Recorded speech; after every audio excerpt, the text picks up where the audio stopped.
Hi, this is Dr. Tapati, the Assistant Professor at Fort Lewis College, Colorado, and I will be presenting on partnerships and effective health education method for diverse students. And this presentation, this abstract has been co-developed with my co-author, Emma Meeker, who is also my student.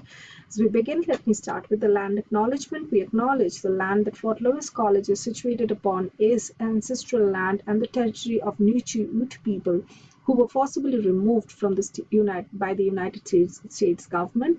We also acknowledge that this land is connected to the communal and ceremonial places of the Zicarilla Apache, that's Apache Pueblos of New Mexico, of and Hopi Sinom, Hopi, and Dine Navajo nations. It is important to acknowledge this setting because the narratives of the land and regions have long been told from dominant perspectives without full recognition of the original land stewards who continue to inhabit and connect with this land.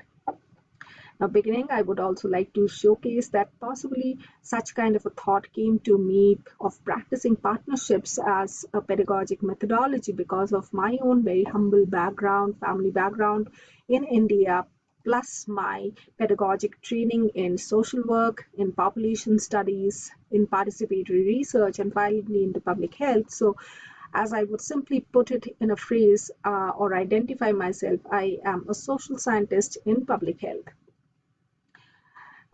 Fort Lewis College is a Native American serving non-tribal institution accredited by Higher Learning Commission of the North Central Association of Colleges and Schools.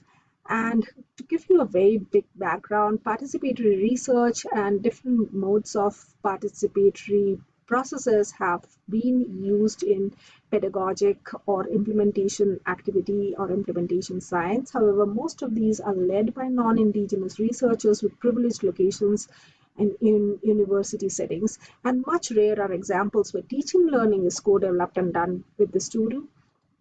That said, to our students group, which consists of around 3,000 students and from around 177 different tribal groups, when I joined this college around 3 years back, I kind of understood that one has to resonate the teaching, learning, or the pedagogic methodologies with the socio-cultural ethos and fabric of the place and of the people we are working with and working for. So what I do for my upper division public health courses is first, the syllabus, whatever I develop, I give it to my students to review, and they often come up with different ideas and popular inquiry areas like indigenous dental health or dental health disparities among indigenous populations. So once those ideas come in, we kind of review and discourse and finalize the syllabus. After this, based on my professional network in different Asian and African countries, what I do is I reach out to different global health experts in research, scholarship, and implementation. And these experts actually talk to students, teach them, debate with them, discourse with them. And finally, something more interesting happens is, and also as a method of professional networking, students write letters to the global health stakeholders, and thus the story arc is completed. We also do a whole bunch of art workshops, creative workshops, where students just talk. And while in this talking process, many of the taboo areas like suicide are actually discussed. We also have something very unique like virtual global health internships, which we have recently begun a couple of years back with the Ugandan organization Foundation for Sustainable Community Development.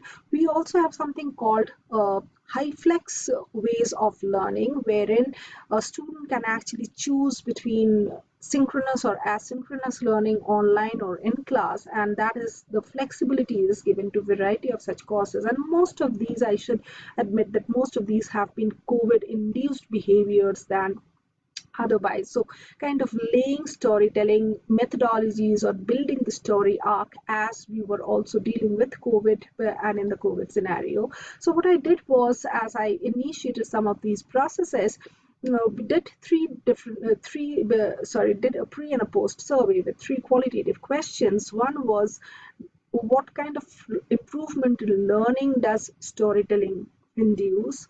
How does it facilitate sensitivity? And do you think storytelling techniques in classroom improve the overall in classroom teaching? Similarly, we had post-service, which said that has personal narrative of storytelling facilitated understanding concepts, facilitated in being sensitive, and would any of the students in their future work use storytelling methodologies? And the results have been very positive. Most of the students said that it facilitates students' learning of public health practice and research concepts. It also helps them towards becoming more sensitive, understanding especially what is happening beyond the US, appreciating their own privileges, while also becoming interculturally sensitive and interculturally humble. It also urges them to contemplate using storytelling in their future work or future research. Uh, uh, Participatory teaching learning methodologies facilitated co-constructing this story arc, but of course there were challenges related to relationship building, and more of trust is required, more of time and engagement is of course required if we need to promote some of these processes. Thank you so much.